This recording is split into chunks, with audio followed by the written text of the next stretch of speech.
La nouvelle comme quoi Kim Kardashian aurait déposé le nom de sa fille North dans le secteur des cosmétiques est tombée et elle a fait couler beaucoup d'encre. Pendant que certains crient à l'exploitation infantile parce qu'ils affirment que Kim prévoirait d'utiliser le nom de ses enfants pour se faire encore plus d'argent, d'autres en ont juste marre de l'omniprésence de cette famille dans le secteur de la beauté. Il est vrai que mine de rien, cela fait déjà 15 ans que les Kardashians ont débarqué sur nos écrans. Et si leur influence dépasse aujourd'hui tout entendement, à l'époque où une vidéo plus que désavantageuse de Kim leakait sur internet et qu'elle se faisait littéralement traiter de fille stupide par plusieurs personnalités hollywoodiennes, personne ne pouvait se douter que cette famille jugée vulgaire et sans talent se ferait interviewer 10 ans plus tard par pas moins que Forbes pour partager leur sens des affaires. Personne ne pouvait se douter que cette famille deviendrait la dictatrice des tendances beauté de notre époque et une source d'inspiration pour les plus grandes célébrités. You have been such a staple in my life, like when it comes to TV and having a curvy body and being a big sister. And so I've always looked up to you and now you're a businesswoman. Et si comme beaucoup vous pensez que cette influence s'est bâtie sur l'argent qu'ils avaient déjà ou alors sur la culture du « je deviens riche sans bosser », détrompez-vous, car en y regardant de plus près, on peut déceler un plan d'action clair et très bien pensé. On va voir quel est ce plan, mais également comment il est bien parti pour perdurer, malgré un changement évident de la conception de la beauté dans notre société. Again, to show people that you don't have to be stick skinny. I'm proud of my curves and who I am. And, you know, I just wanted to show people that you can be proud of yourself too. Dans les années 2000, la télé-réalité, c'est ça. The Simple Life, la famille Osbourne, America's Next Top Model. Une immersion dans la vie de gens au quotidien peu ordinaire ou alors des émissions à concept, juste assez hors du commun pour que ça suscite l'intérêt des téléspectateurs, mais suffisamment gentillé pour que vous puissiez regarder avec vos enfants. Alors forcément, quand est présenté sur la scène le quotidien d'une famille dont le regretté papa avocat a défendu l'un des footballeurs américains les plus populaires de son ère, accusée d'avoir tué son ex-femme, une maman qui semble prête à toutes les manigances pour construire une carrière professionnelle à ses enfants, mais surtout une fille dont la sextape avec un rappeur célèbre de l'époque leak sur internet.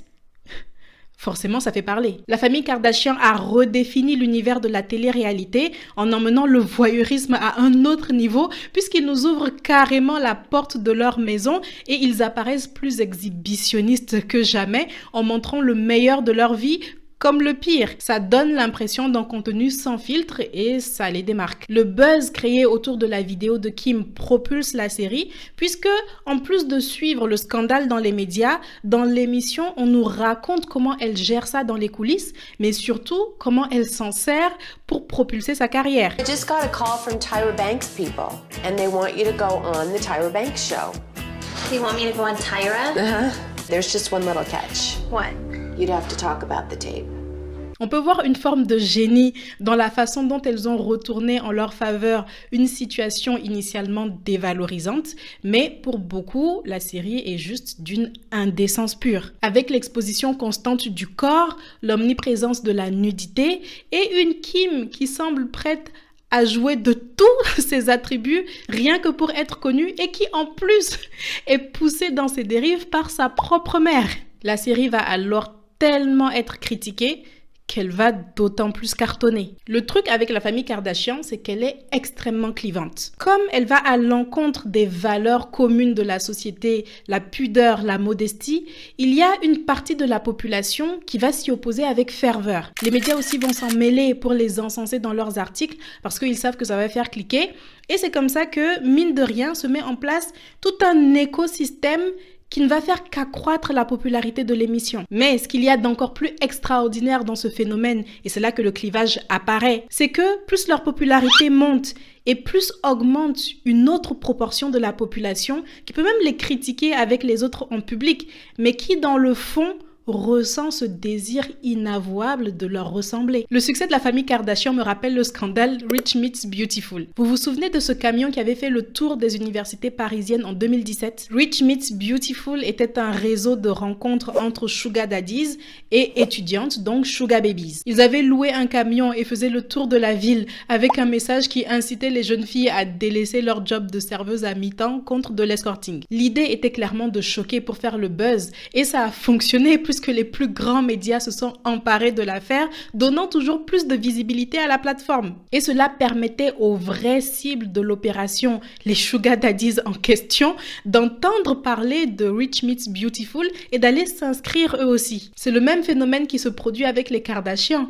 Peu importe s'il y a des conservateurs qui critiquent et qui s'opposent au schéma, le plus important est que l'attention qu'ils leur donnent attire les vraies cibles de l'émission et du concept Kardashian en général. L'intérêt d'être dans Playboy, ce n'est pas d'attirer des mâles en chaleur, c'est d'être officiellement reconnu comme un sex symbol. Le client cible de Kim Kardashian, c'est pas quelqu'un qui rêve de coucher avec elle, c'est quelqu'un qui rêve d'être à sa place. Le client cible de Kim Kardashian, c'est pas quelqu'un qui la désire, c'est quelqu'un qui veut être désiré. C'est d'autant plus facile de s'identifier à Kim que le physique qu'elle représente, avec sa petite taille, sa peau mate, ses cheveux bruns et ses formes, va à l'encontre des normes de beauté de l'époque.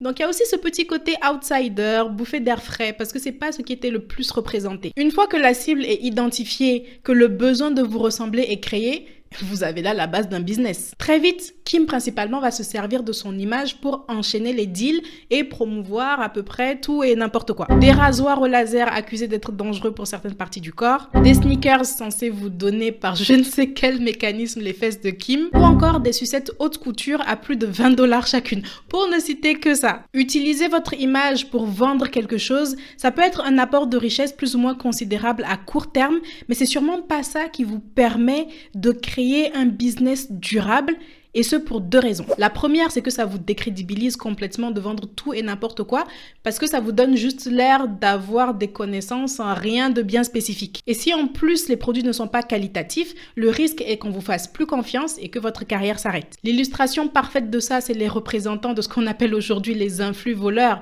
qui donnent vraiment l'air de se chercher parce que avec tout le bad buzz créé autour de leur partenariat à risque, les affaires ne marchent plus comme avant. Que vous soyez pour un anniversaire privé, que ce soit pour une bar mitzvah, que ce soit pour, je sais pas moi, un salon de coiffure. Au début de leur carrière, la famille Kardashian était souvent moquée, tournée en dérision par les médias américains, mais aussi par les célébrités qui trouvaient qu'ils n'avaient aucun talent et étaient juste pas légitimes à respirer le même air qu'eux. It's also possible to make it in Hollywood without a reality show. When I came up in this business, you made a sex tape, you were embarrassed and you hid it under your bed. Clairement, ce n'est pas avec une telle opinion publique que vous vous imposez et créez un impact réel et durable dans les affaires, surtout pas dans une industrie comme celle de la beauté où règne le culte de l'image. Un rebranding s'impose. Finalement, j'aimais pas trop ma coiffure. Mais comment passer de l'image de la famille vulgaire, entre guillemets cheap, à des icônes de la mode qui dictent les tendances beauté entre deux fêtes d'anniversaire chez les plus grandes célébrités? Eh bien, il y a un événement en particulier qui va grandement aider à faire cette transition. Kim Kardashian and Kanye West said "I do" in front of a star-studded guest list in Florence, Italy on May 24th, 2014. Je dis pas que c'était l'unique but de l'opération. Je dis que, en tout cas, ça a bien aidé. Dès lors que Kim Kardashian et Kanye West officialisent leur relation et se marient, cela fait accéder la famille à de tout nouveaux échelons et à un tout nouveau réseau dans le domaine de la mode. C'est à partir de ce moment que de grands créateurs comme Balmain commencent à les habiller et qu'ils font leur entrée dans des événements incontournables comme le Met Gala en 2013. Cette toute nouvelle influence se cristallise par la première couverture Vogue de Kim, toujours avec Kanye West. Si malgré toute la popularité de la famille déjà à l'époque, il a fallu attendre ce mariage pour que Kim ait sa première couverture sur le magazine, c'est que à l'époque, la famille n'avait pas cette image classe, huppée, que Vogue aime bien mettre en avant. Et cette théorie, elle est confirmée par le fait que, après la parution du magazine, plusieurs célébrités ainsi que des lecteurs appellent au boycott de Vogue avec le hashtag boycott Vogue en tendance sur Twitter. Anna Wintour, elle-même rédactrice en chef et figure incontournable du magazine, a déclaré qu'elle-même, elle savait que la couverture allait diviser, mais que le couple était tellement populaire que ça aurait été une erreur de ne pas se mettre dans la mouvance. Et puis aussi que si Vogue se contentait de mettre en couverture des gens qui avaient du goût, ce serait pas marrant.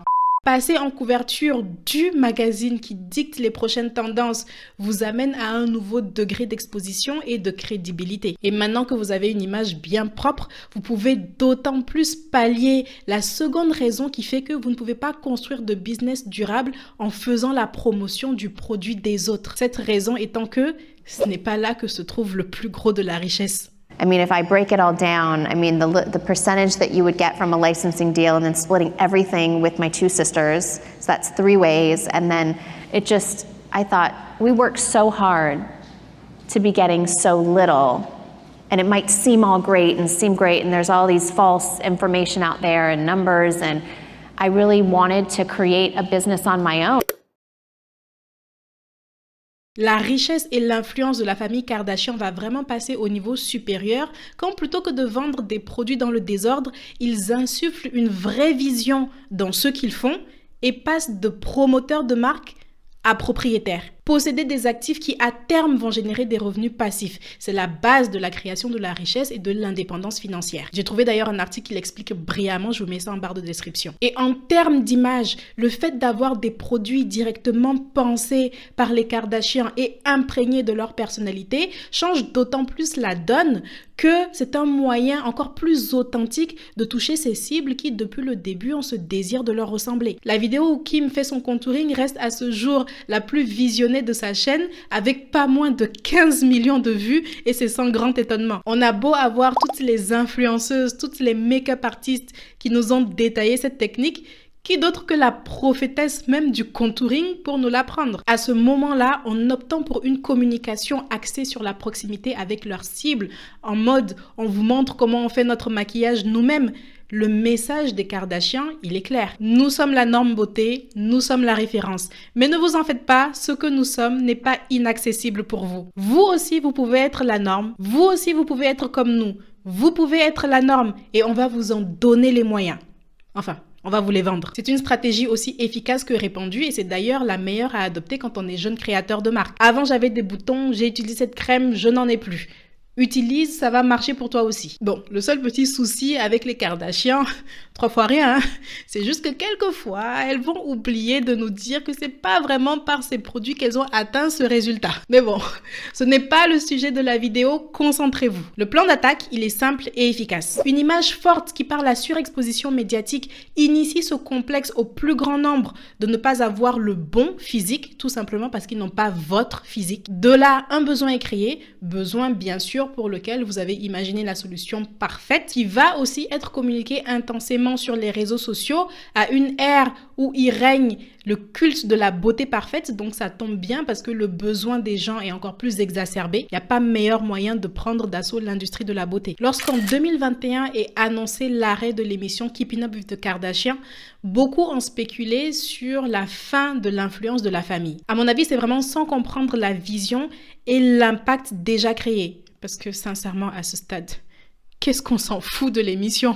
Il est vrai qu'elle a perdu de l'audience. Mais oui, évidemment, parce que ce n'est plus dans l'air du temps. Et puis, on suit déjà la vie des membres de la famille sur leurs réseaux sociaux. Pourquoi encore aller les regarder à la télé? Ensuite, c'est devenu difficile même pour eux de surenchérir le côté trash qui a fait le succès de l'émission à l'époque, vu les propositions actuelles du marché. Et en plus, cette image, tout pour la fame, personnalité de télé-réalité, ça colle plus vraiment avec ce que vend la famille. Être intelligent en affaires, c'est aussi avoir un coup d'avance et savoir se débarrasser à temps de ce qui ne vous sert plus. Alors une émission de toute façon devenue obsolète pour votre système de richesse qui se casse la figure, bof, et alors? Cependant, que faire quand ce sont les fondements même de ce qui a fait votre succès qui vole en éclats? Que faire quand les modèles changent et que les gens en ont juste marre de toute cette fausseté et de cette prétendue perfection, qu'ils sont à la recherche de plus de simplicité et d'authenticité? Que faire quand les gens ne veulent plus vous ressembler? It's made of cardboard and there's absolutely nothing. I can sing with weird chords and I can run faster with no wind resistance. Les générations changent et chacune arrive avec ses propres besoins, sa propre vision du monde et ses propres icônes. À notre ère, il peut être plus difficile pour les Kardashians de séduire une cible qui n'a pas grandi avec eux. Mais ce qui rend leur système durable, c'est qu'elles ont la possibilité de se multiplier, littéralement, biologiquement, puisqu'elles font des enfants. Et puisqu'elles savent faire de leur propre personne un business, ça fait un réservoir de ressources inépuisables. Elles installent une pyramide d'influence qui inclut aussi leur descendance. Toutes les générations peuvent désormais être touchées car les enfants vont parler aux enfants et créer encore une nouvelle communauté de cibles qui vont grandir avec eux, s'attacher et nourrir ce désir de ressemblance. C'est déjà ce phénomène qui s'est produit quelques années auparavant lorsque Kim n'était plus en phase avec les tendances beauté des nouvelles adolescentes parce que voilà, elle avait grandi, c'était plus son niveau et que ce rôle d'icône de la génération suivante a été endossé par Kylie. Alors oui, évidemment que Kim Kardashian dépose le nom de sa fille dans de nombreux secteurs, y compris celui de la cosmétique, car encore une fois, c'est une façon d'avoir un coup d'avance toujours, et c'est également une façon de protéger son héritage. D'une, quand vous êtes issu d'une famille qui a un nom aussi rentable, c'est nécessaire. Le risque serait que le premier rigolo venu vienne déposer le nom de votre enfant, fasse son business dessus et gagne tout l'argent à votre place. Moi, si j'étais une célébrité, j'allais déposer le nom de toute ma famille. De deux, c'est un investissement pour les enfants. Si un jour ils ont envie de lancer un business dans quoi que ce soit, eh bien légalement, tout sera en place. D'ailleurs, est-ce que vous pensez que c'est aussi dans un souci de distinction de marque et de protection légale que les enfants des célébrités ont tous des noms chelous?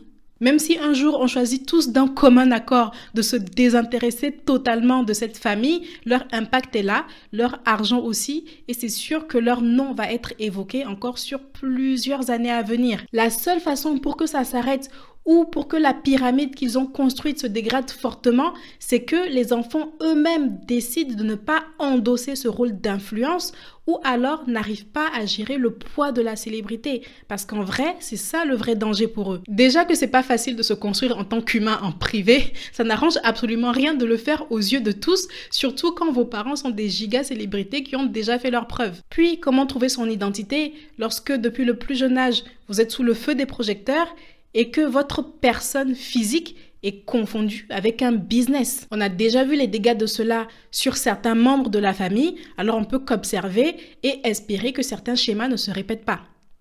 You know, and my mom lives with that guilt a lot. You know, like, God, if I hadn't have really, like, encouraged everyone, maybe we wouldn't have, like, some of these hardships that come in our lives. Mm-hmm. And I'm like, Mom, this is what our journey is. This is like for us to elevate to the next level. Like we have to go through these things in life in order to be able to grow and evolve and get to the next level.